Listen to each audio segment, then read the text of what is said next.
When it comes to movies from the 1970s, there's nothing more captivating than those socially charged, color-saturated, I can't turn my head away films. You know the ones. Back then, you died and you bled for your movie. We are talking about political thrillers, superhero flicks, not to mention the best horror movies of all time. Based on a true story. If that doesn't creep you out, I do not know what would. Lay back and get comfortable. We will highlight a decade of film in 1 hour. This is Ultimate Countdown, most memorable movies of the 70s. We are hitting the ground running with an American student who picks the wrong country to smuggle hashish into. Kicking off this week's countdown at number 25, it's 1978's Midnight Express. Midnight Express, what a feel-good movie for the entire family. I'm surprised there hasn't been a musical of it. No, actually, it's a very dark, dark movie. It stars Brad Davis, and he plays an American tourist who is arrested on a drug charge and thrown into Turkish prison. And when people talk about Turkish prison, they're usually thinking about Midnight Express.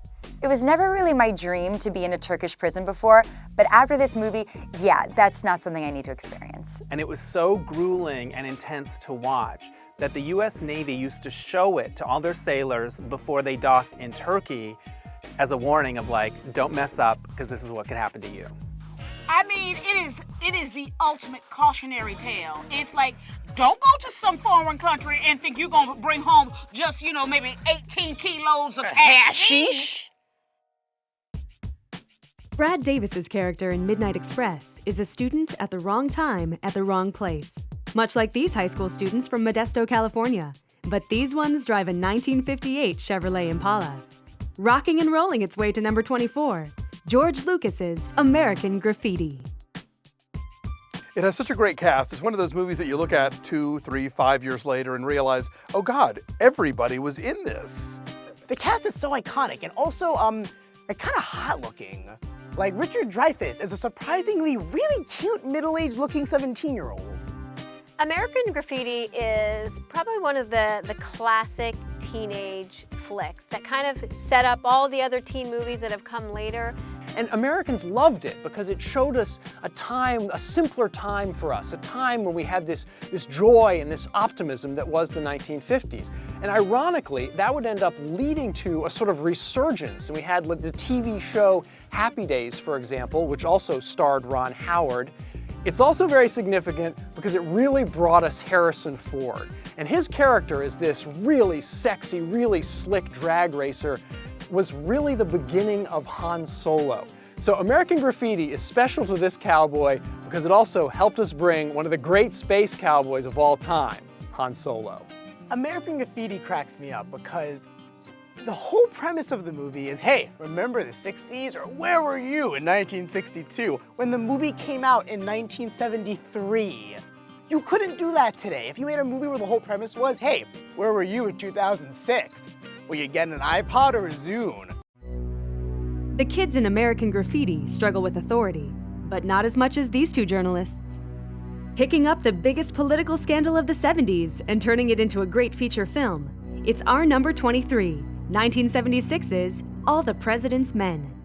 They got director Alan Pakula, who really specialized in paranoid thrillers like The Parallax View. And, there's really no thriller more paranoid than when you're a couple of genuine Washington Post reporters and people from the White House are trying to dissuade you from doing more investigating. Oh, I love Robert Redford. All the President's Men?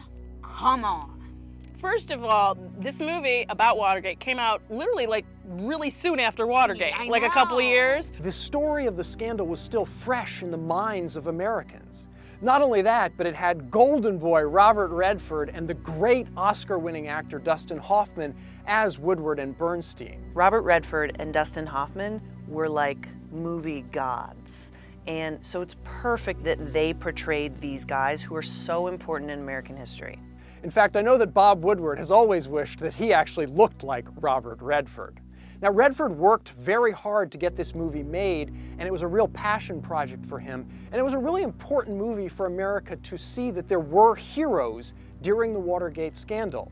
Ironically, journalists and newspaper men are not necessarily heroes to most Americans, but in All the President's Men, they were the heroes. King Kong is one of the most famous film characters of all time, but only one of his films was made in the 70s. Our number 22 destroys everything in its path, including Meryl Streep, who was not chosen to play the lead on this film because she was deemed too ugly by the production. Here is Dino De Laurentiis' 1976 King Kong. I prefer this remake to the Peter Jackson one because they didn't use CGI because it was the 70s still, so they had like a giant Moppet, kind of looked like a Teddy Ruxpin bear doll going around, and I thought it was adorable. The Jessica Lange King Kong is the King Kongiest of King Kong. I think so too. Okay? Because there was a King Kong after that King Kong. Yeah, but it's got a little like funny element to it. Yes. You know? No, but Jessica Lange's, she's like sexy. Super sexy in her King Kong. No, that giant monkey loves her. Yeah, so you feel the tension between her and Kong. Jessica Lange's just kind of perfect as the damsel in distress. She's just kind of like woozy throughout the whole film, and like she's got this very like husky voice. And their acting in particular, I think, elevates this movie from just like being a giant gorilla movie. You know, it really brings this level of just emotionality and realness to it. Next, a movie with such amazing dance scenes that they are actually one of the few things anyone remembers about it, proving you can do anything as long as you don't touch the hair. It's our number 21, Saturday Night Fever. Saturday Night Fever was the whole package. From John Travolta and the dancing and the shoes and the crazy outfits and the disco moves all over the place, and the Bee Gees soundtrack that was everywhere that year and years after that, Saturday Night Fever permeated the American culture and truly crystallized the disco phase for America. And it was starring John Travolta, who at the time was not a movie star. He was doing a TV sitcom in the US called Welcome Back, Kotter. And he came along and he just had the right swagger for the movie, the right look for the movie. There was some magic in this movie that came out. And audiences just took to it. The soundtrack remains one of the biggest selling soundtracks of all time. Saturday Night Fever didn't look like it was going to be a phenomenon. It was kind of a gritty story. It didn't have big stars. The ending was sort of bittersweet. It wasn't a big, happy, crowd-pleasing ending. And yet it became such a phenomenon that they came out with a PG version so that even more people could see it because everybody wanted to catch that fever. Our next entry is a horror classic that still fascinates audiences all over the world. This is the third feature film directed by legend John Carpenter. But on our countdown, it comes in at number 20 because it only took 20 days to shoot. 1978's Halloween. Slasher film franchises owe everything to Halloween. This is the first time that you saw sort of the perspective of the killer, and I think it just really jarred audiences. They'd never seen anything like that before. It almost makes you complicit in the killer's actions. It was also John Carpenter's direction, the way he kept using the Steadicam. The camera's always moving, so the audience is always on edge. You don't know what's gonna happen next. It's really scary. Halloween, this was Jamie Lee Curtis's big movie debut. No one had really heard of her at this time, and she was cast in this movie. And from the movie, she became the ultimate scream queen. Halloween was the first film that you had your fears of being alone. Home alone in the house. Confirmed. It's like, oh yes, a killer could come up in here and with a mask and stab us all to death for having, underage sex. That's what they want you. That's the connection they want you to make. Michael Myers is a silent sociopath, okay? Like, I'm a lady. I love it when dudes talk to me. I want them to say things. Let's talk about our feelings. Michael Myers doesn't do any of that nonsense. He doesn't monologue. He doesn't tell you why he's murdering you. He just straight up murders you. The only thing better than Clint Eastwood and a gun is Clint Eastwood, a gun, and a badge. Our number 19 was the first time Inspector Dirty Harry Callahan appeared on the big screen. We might not feel lucky, but we feel great with 1971's Dirty Harry. Dirty Harry is the best cop movie ever, because Dirty Harry, he's a cop and he's there to protect you, but rest assured, he's going to do horrible, horrible things to solve any kind of crime. And there's going to be some police chief going, you can't do this. You can't just do whatever you want for the law. And Clint's going to be like, yes, I can. And that's pretty much the plot of all of them. Yes. Dirty Harry is such a badass, but Clint Eastwood is also a total badass. That's why the movie works so well. Most of the time, a cop is a reasonable human being. Dirty Harry is not a reasonable human being. He's doling out his own justice with the biggest piece you have ever seen in your life. The gun is ridiculous. The gun is bigger than most toddlers, okay? It's almost laughably large. It is. It's like how you can't put that in a holster. It's How you gotta put carry it that? in a baby like a rolly seat. bag. Like he needs like a luggage. Yes. And we're supposed to believe he's just like, I'm like, the thing is as long as his leg. It's ridiculous. Sure, Dirty Harry likes adventure, but not nearly as much as Louis Medlock, Ed Gentry, Bobby Tripp, and Drew Bollinger. 4 city slickers from Atlanta who decide to canoe down a Georgia river to find their lost masculinity. Floating down the countdown, it's our number 18, 1972's Deliverance. This is a movie that really touches upon the deepest fears of straight men, i.e. that someone's looking at their ass. Deliverance is a great example of how much a movie can affect the actors in it, because the actors in the movie reportedly had to have a lot of therapy time, both during and after the movie, because it was so intense for them to shoot, and it's so unpleasant and so uncomfortable. Now, I'm a cowboy and a country boy, and in Deliverance, the country boys are the villains. They do not look good, and they want the city guys to squeal like pigs. It's a really scary movie. I also want to say that Burt Reynolds really knows how to shoot a bow and arrow. I mean, he doesn't look quite as good as Jennifer Lawrence, but he looks great. It's a bird, it's a plane. No, it's our number 17, 1978's Superman, the movie. Okay, you know the Avengers, you know X-Men, you know Captain America.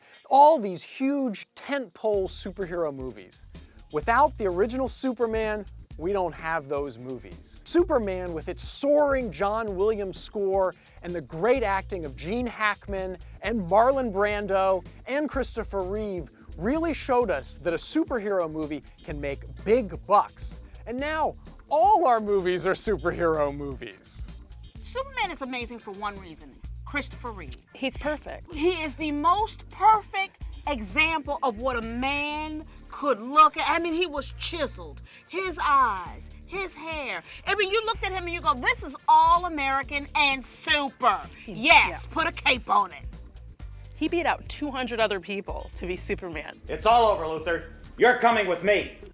Obviously, Christopher Reeve became an icon playing Superman in this movie, playing Clark Kent. Anybody who has ever played Superman, once you play that role, it kind of sticks to you like glue. And he really, really was the perfect Superman. But what's fascinating to me is that Burt Reynolds was actually offered the role of Superman. Burt Reynolds had a huge career at this time. He was a little bit older than Christopher Reeve, but I mean, can you even imagine Burt Reynolds as Superman? I just don't get it. Superman the movie, I think, has a huge, huge part of cinema history that people always forget, which is that Marlon Brando's 10-minute cameo, I think, may be the first instance of movie star cameo diva fitdom. 10 minutes, he wanted $3.7 million, 11% of the total gross earnings, which was way more than Christopher Reeve got to play Superman, who he got top billing over, and then sued when the movie made too much money and he decided he wasn't paid enough for his 10-minute cameo. Certain movies are failures when they open, but become hits as the years go by. This next movie was not a success when it got to the theaters in the 70s, but young people across America embraced it in midnight sessions where they reenact its plot. Our number 16 introduced us to the first transvestite from transsexual Transylvania, 1975's The Rocky Horror Picture Show. The Rocky Horror Picture Show is the ultimate cult classic. It wasn't that popular when it first came out in theaters, but it became this incredible movement. Audiences, starting in New York City, began watching it and yelling at the ridiculousness of it. And they began developing lines. They would say, F, and then a character would say, you C, and then the audience would yell, K. And then when the screen would start swirling, when the characters are in a vortex, the audience would run up and start moving the screen as though they were the ones spinning it like a giant record. So it's a wonderful example of an audience taking a movie and making it their own and turning it into something so much bigger than the original movie. It's probably the most polymorphously perverse big studio movie ever made, and it's a musical. You know, in any given weekend in any given city in the United States, you can see a bunch of very sexually ambiguous teenagers wearing fishnet stockings and doing the time warp.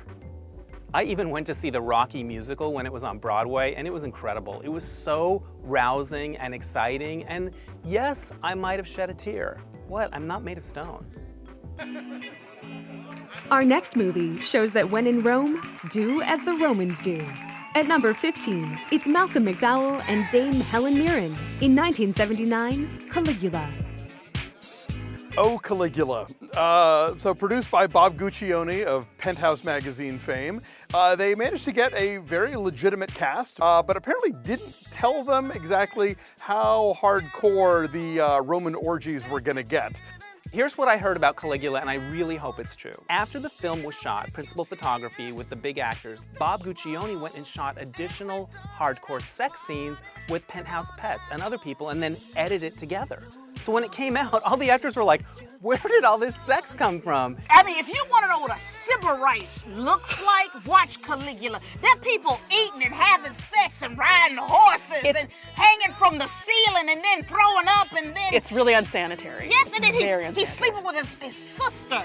And then that scene with the newlyweds where he has penetrative sex with both of them is just... Every time that I look Helen Mirren in the eyes, I want to ask her about Caligula so bad, but it's sort of like, the movie you can't talk about. Don't talk about Caligula. In the 1970s, there was no one funnier than the English group Monty Python. They had skyrocketed to fame with their BBC show, Monty Python Flying Circus.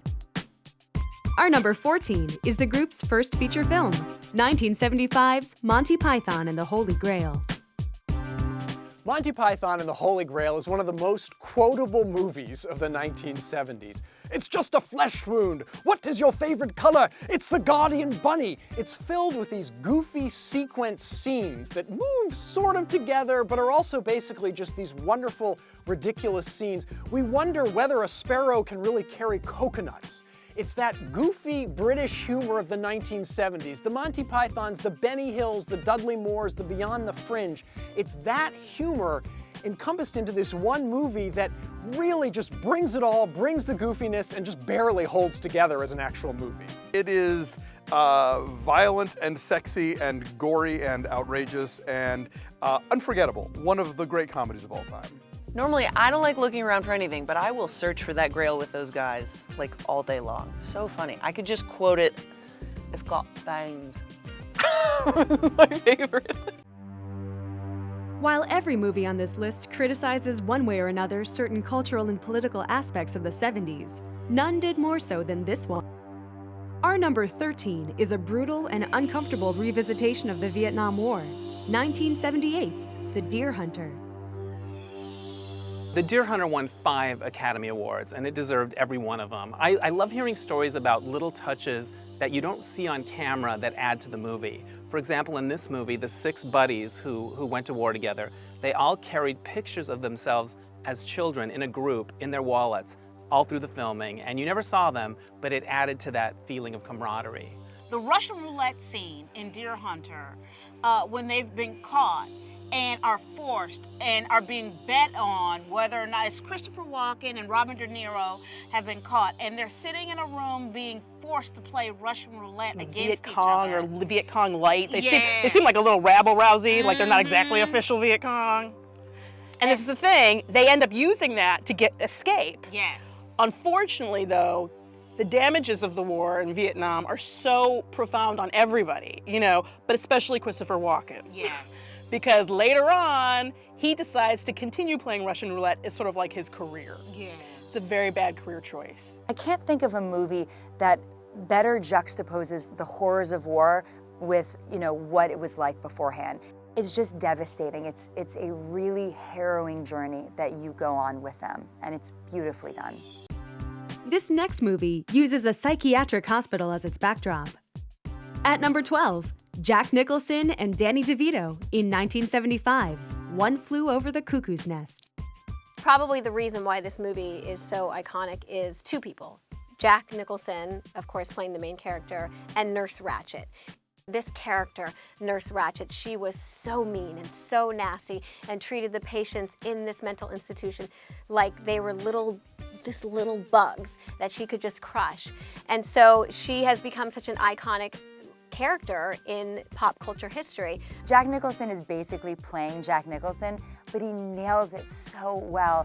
And just, you can see how circumstances would lead throughout the course of it to this sort of like really sad conclusion. I think that this movie is a really important movie for people to see because it shows what's possible in a mental health system, and the fact that it was filmed in an actual hospital just lends to the authenticity. It's just a really incredible film. And what I read is that a lot of the people that were in the movie, almost all of them, including the director, actually lived in an Oregon State mental hospital to prepare for making the movie. And that's probably why it all seems so authentic. Up next, a movie that has made Catholic priests rock star popular. Our number 11 is 1973's supernatural horror film, The Exorcist. So The Exorcist is based on a true story. If that doesn't creep you out, I do not know what would. The Exorcist was the first horror movie to ever be nominated for the Academy Award for Best Picture, and it deserved it. It is so terrifying. People were fainting, they were throwing up, there were protests. It caused such a furor that I was scared to see it when it originally came out.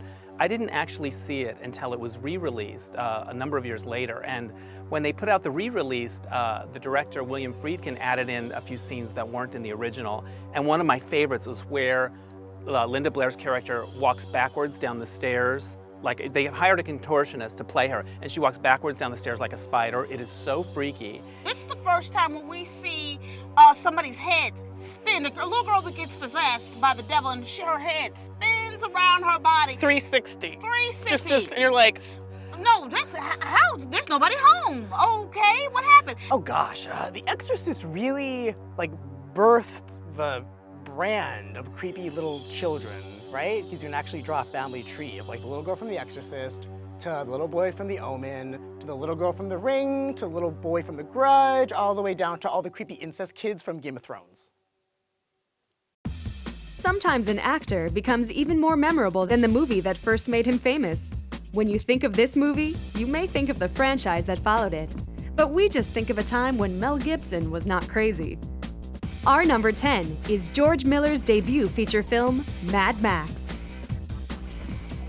Mad Max is this awesome character in the middle of this awesome movie. It has spectacular car chases, it has wonderful characters, and at the center of it is Max, who is this cop who's trying to keep order in this vaguely post-apocalyptic world that is crumbling around him.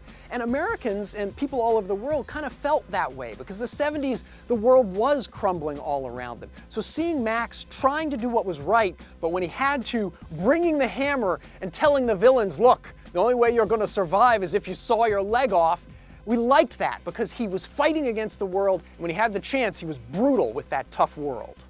What makes Mad Max so memorable is the fact that the stunts were real. They were absolutely incredible. I have no idea how the death toll in the movie wasn't just everyone, basically, because every single thing in that movie, you're like, how did they do this? The original Mad Max is super adorable to watch now because you can see all the framework for the brilliant remake that came out last year, but with a much smaller budget. Mad Max made me afraid of Australians. Yes. It sounds like they live hard. Yes. I don't know. I didn't know that there was a land called Australia, and this is the way they live. Number one, it was sandy. Okay? Very sandy. And number two, there was no laws or anything. No laws and no gasoline. No gas, no laws, lots of running. We are down to the top 9 most memorable movies of the 70s. The list is heating up, so hang on because we are about to go deep. Our next movie is a favorite of boxing fans. Written and performed by a young unknown actor called Sylvester Stallone, it became an instant classic as soon as it hit the screens. Punching it at number 9, it's 1976's Rocky. In a sea of dark 1970s movies, here is this shining hero, Rocky Balboa, yelling, "Yo, Adrian!" and jogging through the streets of Philadelphia. It was the perfect pick-me-up for an America that felt like we weren't on the right track. But here came this individualistic, ultimate American hero wearing stars and stripes and wrapping himself in the flag and fighting to celebrate our independence. It was the perfect pick-me-up, feel-good movie, and that's why it won Best Picture and was completely embraced and kissed and loved by American audiences. Sylvester Stallone knows what people want to watch, and the first script that he had written of note was Rocky. And he took it to Hollywood, and they were like, "We'd love to make it with someone who's a big star." And Sylvester Stallone said, "Nope, you're making it with me or you're not making it," which takes enormous cojones. Because the whole thing is about trying, and it's about like having your girl by your side when you lost, and you're like, "Adrian." See, I sound like a weirdo, but it doesn't matter, because I'm trying my best. We all remember the scene where Rocky climbs the stairs and raises his hands in triumph. And if you were to go to those steps in Philadelphia and just stood there, you would see more and more people coming by and doing that same thing. I think one of the sexiest moments ever in a film is when he takes Adrian out on that weird little date. And he gets her back to his apartment, and she's new to being, dating, so she doesn't understand how men sneak up on you, and you're like, "Oh, we're at my apartment." She didn't catch that. And he takes off his jacket, and he's got that little white tank top on, and she's standing where you are, and he takes his hands, and he kind of holds the rafter, and he's doing this, and you're like, "Oh my God." In 1971, legendary filmmaker Stanley Kubrick decided to adapt to the big screen a novel by Anthony Burgess that dealt with juvenile delinquency. The result was controversial. Our number 8 is A Clockwork Orange. Stanley Kubrick adapted Anthony Burgess's controversial novel, A Clockwork Orange, into an even more controversial movie. It was actually banned in the United Kingdom for quite a while after it spawned what some thought were copycat crimes. It stars Malcolm McDowell as a young Alexander, who is an extremely sociopathic young man. I mean, every movie was crazy. They didn't warn you at all. You go in and be like, "Oh, this is based on some literature," and then you're like, "Ah!" Dude, it bothers me when they hold his eye open. Yes. That freaks me out. Clockwork Orange makes me kind of uncomfortable because I was so aware of it growing up, just because the poster and the baller hat and the makeup, really iconic. So I saw it all the time growing up. I was too young to see the movie. So all I knew was that Malcolm McDowell was really cute. And I kept assuming, play pool. I just thought he was really into pool all the time based on the posters. And it really was kind of jarring that I grew up always thinking he was so handsome with the baller hat and the cute makeup. And then when I got older and saw the movie, I thought, oh, this explains a lot of my bad relationships. We are not sure if this next movie is a science fiction jam or a horror flick. But what we do know is that it has one of the coolest, scariest aliens to ever appear on the big screen. In at number 7, 1979's Alien. Alien kind of came out of nowhere. It was just oh, another space movie? Alien is not just another space movie. Stuff is twisted, and that alien was scary. And you genuinely find yourself wondering how these people are going to make it through. And you're like, I have no idea. And that is the central conflict that makes movies interesting. We really don't know how they're gonna get out of this one. And the answer is, you get out of this one by being a badass in a white tank top who is not scared to hold a gun and shoot it at the face of the alien.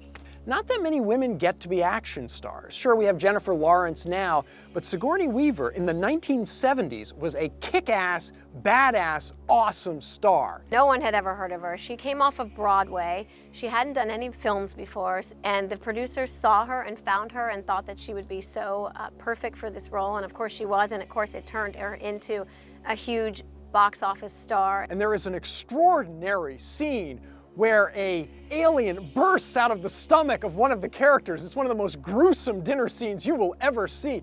Don't watch Alien, while you're eating dinner. In that scene, they didn't want the other actors to know what was going on. So in the script, it just called for something comes out of him. None of the actors were on set, and they had it covered in plastic, and nobody knew what was going to happen. So when they were able to film the scene, they could get that natural reaction. And they also didn't tell them that there was going to be blood in the scene. So when this whole thing busts out and blood goes splurting everywhere, and that they capture the natural reactions of the actors, just completely freaked out by this. One of the actresses actually passed out after the scene. With its amazing cast and giant jungle sets, it shouldn't come as a surprise that this unique cinematic experience made our list. In at number 6, Francis Ford Coppola's 1979's tour de force, Apocalypse Now. Francis Ford Coppola had directed the first 2 Godfather movies and could pretty much got a blank check from Hollywood to do whatever he wanted.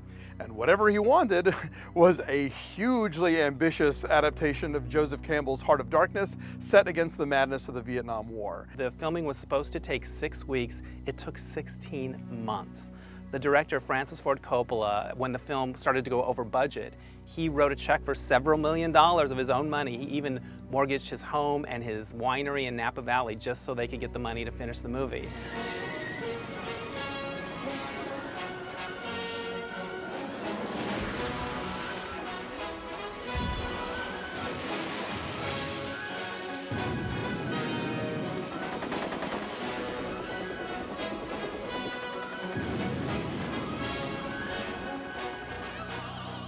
The opening scene where Martin Sheen is in a hotel room and he's like drunk and he's like, you know, smashing a mirror and whatever. Yes. He actually got drunk for that scene. Yes, and he's actually bleeding. And he's actually bleeding.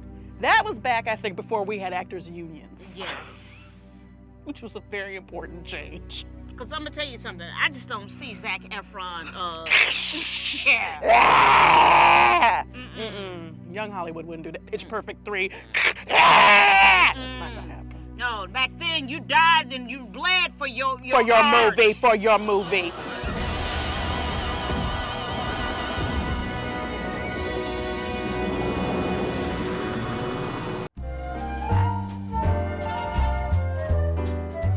Because it is often considered one of the most influential musicals of all time, this movie had to be on our top 5.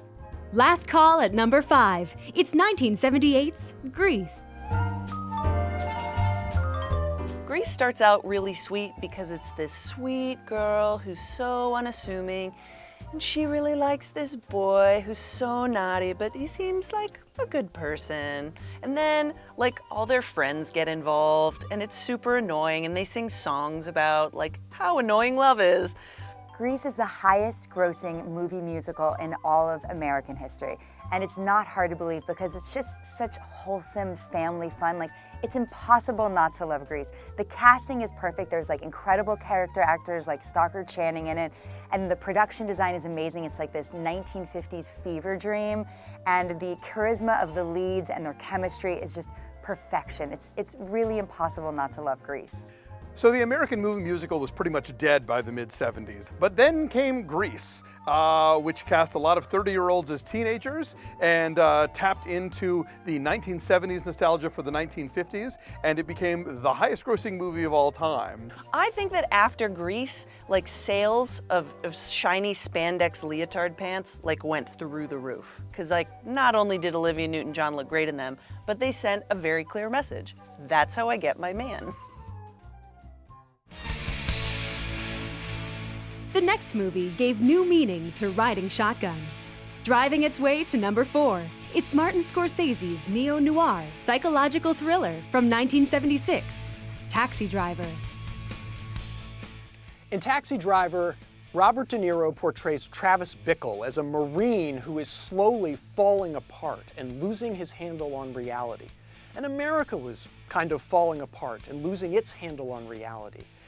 Travis Bickle's character wants to assassinate a politician, and Americans were so angry at politicians in the 1970s. So we could feel ourselves kind of falling apart and going crazy. So when De Niro looks into the mirror and says, "You talking to me? You talking to me?" Martin Scorsese, who was very big on allowing his actors the freedom to improvise, he just kind of said to him, okay, I want you to look in the mirror and just kind of have a conversation with yourself. And all of that came from De Niro. That was all him, and it turned into this iconic scene. Martin Scorsese directed Taxi Driver, and it shows because it's such a complicated and complex look at something that anyone else would have treated very simply, right? This character of Travis Bickle is a Vietnam vet, and he happens to find himself in the middle of a situation that encourages his violent side, right? He's not all there, he's not mentally healthy, and most people would have treated that as like, oh yeah, some crazy guy does this thing. But Travis has a different side to him, right? We know that he can be nice to lovely ladies like Sybil Shepherd, and we know that he has the compulsion to save Jodie Foster's character. I love in Taxi Driver that Travis Bickle asks Sybil Shepherd out on a date, and she finally says yes, and he takes her to a porn movie. That's kind of probably not the move. From a solo taxi driver to the owners of the streets, the saga of the Corleone family was critically acclaimed and made Francis Ford Coppola one of the most important directors of the 70s. For the first time in our show, 2 movies in one number. Our number 3 is The Godfather I and II. Nobody had really done mob movies the way The Godfather did mob movies, and Francis Coppola wisely played a little fast and loose with the Mario Puzo novel that he was adapting, and made this more a story about a family. The Corleones are an American family. They are an immigrant success story if you look at it in the right angle. Obviously, their success had to do with shooting a lot of people and running numbers and prostitution and heaven knows what else. But the movie is less interested in the crime than in the family. And it's in those family relationships that we really come to understand the world of the Corleones and what loyalty means and how they behave and interact with each other. In doing so, it became a film that was endlessly quoted by movie fans and Sopranos characters for years to come. And it's a film that gives us insight into a world that might be completely different from our own, but at the same time, one that we can completely recognize. In a way, it's the My Big Fat Greek Wedding of its day. We are obsessed with it in our culture because, I mean, you know, every hip hop artist, everybody refers back to it, talks about it. So many fantastic performances that everybody's just copying at this point. Marlon Brando, stuffing cotton balls in his cheeks for this role, for God's sake. Like, that's how he got that voice. Marlon Brando, we'll make him an offer. I can't refuse. But then they bring in Robert De Niro as a young Marlon Brando character, and then they also introduce in a parallel film story Al Pacino as Michael Corleone, who's trying to keep his crumbling empire together. Here's what I remember about the Godfather movies from when I was a kid. I was not allowed to watch them. They were coming on TV and my parents said they were too grown up that I had to go to bed. So I'm in my bed, I'm asleep, and I can't sleep, you know, I'm a little excited. So I get up to go in and get a drink of water, whatever. I walk into the TV room and it's the horse head scene. The guy finds the horse head in his bed and he starts screaming and screaming and screaming. This cowboy would hate to see that happen to a good horse. Next, we've counted down from 23, the most memorable movies of the 70s. And since we're near the top, you know our next movie has to be on the tip of your tongue. So it's a good thing you're not on the tip of this animal's tongue. Roy Schneider plays a beach community police chief trying to protect the population from a shark until he realizes he's going to need a bigger boat. Fighting our number 2, it's 1975's Jaws. So this is basically a shark horror movie, right? But it's a shark horror movie they show you in film school. Jaws is brilliant because the shark kept breaking down on set. So the way they got around that is they just kind of kept building anticipation and like fear at the shark's arrival. And that just made the audience so much more kind of invested and involved in the film because your imagination has to sort of fill in the gaps. Jaws. Okay, wait. Let me tell you something about Jaws. Jaws made people afraid to take baths and showers. There were people walking around dirty Because for of weeks Jaws. because of Jaws. Before Sharknado, there was Jaws. The ultimate great white shark, the shark to end all sharks, is Jaws. A lot of times in movies, even when they're trying to be scary and edgy, they don't hurt the kid or the dog. Like, audiences are too sensitive, filmmakers don't want to alienate people. But in Jaws, not only does Jaws eat the kid, but he eats the dog. Jaws is not fucking around. We've spotlighted 24 of the most memorable movies of the 70s, but only one was memorable enough to grab the top spot. This movie changed the film industry.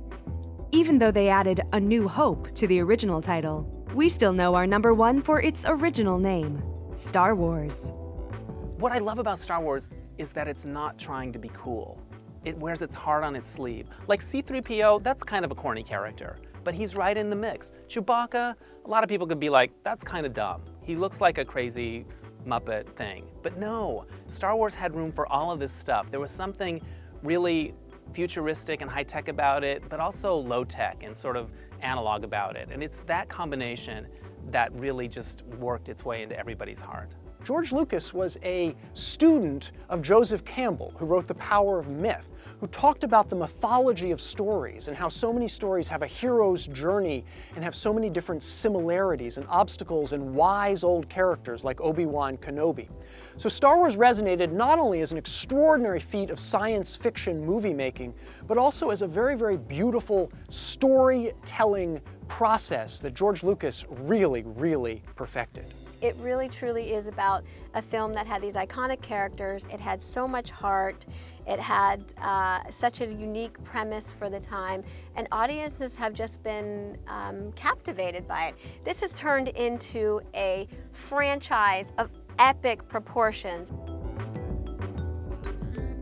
My favorite tidbit about Star Wars is when they sent Carrie Fisher the script, Princess Leia's character description was basically just staggeringly beautiful. And then when she was reading it, she crossed out Lee Beautiful, and then when people asked her why, she said, I just feel like staggering is what I can bring to the character. The whole point of that story is that Carrie Fisher is awesome.